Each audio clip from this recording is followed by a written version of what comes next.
that one. Get myself in real trouble. Will you pray with me, please? Eternal One, bless our speaking and our hearing.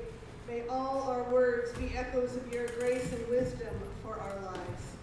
In all your names, amen. So honesty is a huge topic. Billy Joel gave us one view of it there at our opening song. I'm not going to be able to cover the whole thing, but I'm going to take a stab at some of the highlights, okay? So at its most basic level, honesty is truthfulness, right? The lack of deception or evasion or even outright lies, like saying that grass is orange, right? Something so obvious that no one would seriously try to get away with it. But then there are the half-truths that we use, like when a proud grandparent shows us a photo of their grandchild and we say, "Oh, what a wonderful smile," trying to find something good to say about that, something positive to say. And I'm sure we can all think of times when we sort of evaded a question or answered part of a question because the whole thing would be a little bit too complicated or we didn't want to go there or whatever. Sometimes we do it because we don't want to hurt someone's feelings. And sometimes we do it because we don't want to deal with the consequences of telling the truth. And sometimes it's even to shield someone else. Attorneys, for example, are required to keep their clients' secrets and sometimes must find ways to avoid speaking the whole truth, right? I had a brief discussion with a friend about honesty this week, who actually happens to be an attorney, and he feels that there are a couple levels of honesty. One kind is what we just discussed, that interpersonal level, so to speak, on a personal level, person to person. But there's also a more systemic sort of honesty, he said, of the honesty or lack of it in various systems in society, the higher principles, so to speak, of honesty. And he pointed out, this wasn't something I had looked at, I'm not quite sure I agree with him, but he pointed out that capitalism actually depends to some extent on dishonesty. Capitalism requires competition, right? And how do companies compete in an open market? Well, through promoting their products over someone else's product, over another company's products. So for one car maker, for example, they'll promote their low gas consumption of their vehicles. And another manufacturer will talk about how fast their car is. And then by implication, both are saying that the other feature is not desirable. That's a gas guzzler. Our car gets much better mileage. Or that other kind of car is boring and passé. Don't you want our exciting car? And both of them are admitting other facts about their own product, that speed is not generally compatible with low gas mileage, right? And that fuel efficiency is often gained at the expense of maybe some security or safety features, that the car's not as heavy, right? And yes, in this example, you could say that the car makers are simply focusing on different markets. Few people want a car, are looking for a car, and are going to be able to find a car that is both fuel efficient and fast.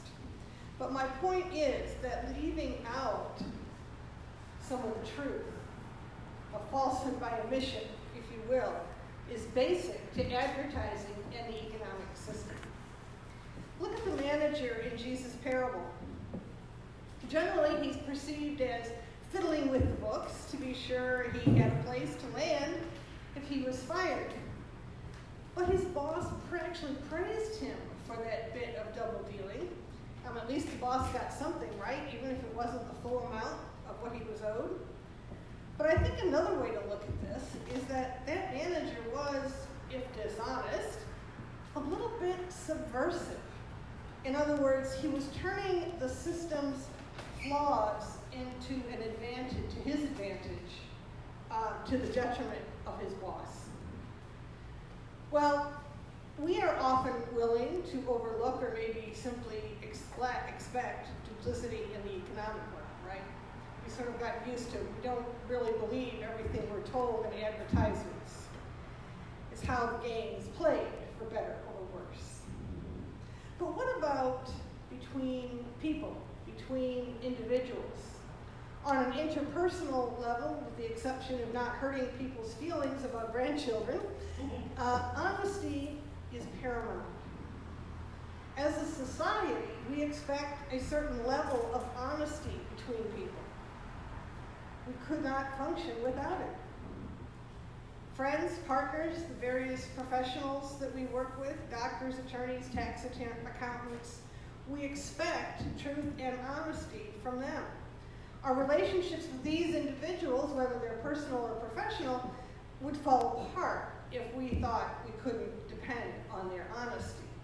I want my doctor to tell the truth to me about my medical condition. I want my attorney to give me an honest assessment of my legal situation, and for friends to be open about why they're upset with me or happy with me. If I had a partner, I would hope he or she would be just as honest as my friends, if not more so. In a personal relationship, dishonesty about how a person feels, even when the intent is good, usually results in pain. Think of someone who pretends to feel more for someone than they actually do, whether it's because they feel sorry for the other person or because they want something from them. The truth will come out in some way, and that other person will be hurt so much for trying not to hurt them. Lack of candor about needs, about motivation, about hopes and plans, this can be destructive of any relationship. I can't tell you how many times I've heard of marriages or partnerships that begin with one understanding, and then, after a while, one of them says, well, I know I said I want kids, but I never really wanted kids. And that's very, destructive. That's dishonesty, right? I mean, it's one thing to change your mind, but if you always knew, that's dishonesty. As Billy Joel says, honesty can be so hard to give. Sometimes it hurts us, and sometimes it might hurt the other person. But relationships based on honesty have a better foundation and are longer lasting. And I have to add here that there are two relationships that absolutely require truth more than any other relationships. One is your relationship with yourself, and the other is your relationship with God. It can be difficult to be honest with ourselves, especially about ourselves. We want to believe in the best possible version of ourselves. But it's only when we are honest and can see our own self, our personality clearly, that we can change what needs to change, or adapt, or work around a character flaw or a failing, and how to mend relationships. We can deceive ourselves in that process of looking at ourselves. Well, we can't deceive God, right? And yet we try to. Sometimes we pretend that our errors don't exist or aren't really as bad as they seem, or they're excusable for some reason. And sometimes we do the reverse as well. We pretend that we aren't as good a person as we know we are, or that we aren't really that kind or that generous or as caring as we actually are. And sometimes that's out of modesty, but sometimes it's sort of a false modesty. And sometimes it's discomfort with being seen as good because we're so aware of where we've fallen off. We downplay both our faults and our virtues, but God knows better. So to get back to our readings, Amos is pointing out the evils of dishonesty in dealing with those who expect us to be honest, And Jesus is describing someone who is thinking of themselves, but is in fact aiding those who he used to oppress. They seem to be at cross purposes, Amos decrying dishonesty and Jesus praising it. But is that really quite what is happening here? I think my friend with whom I was discussing this would agree, that Amos is angry about attempting to deceive God.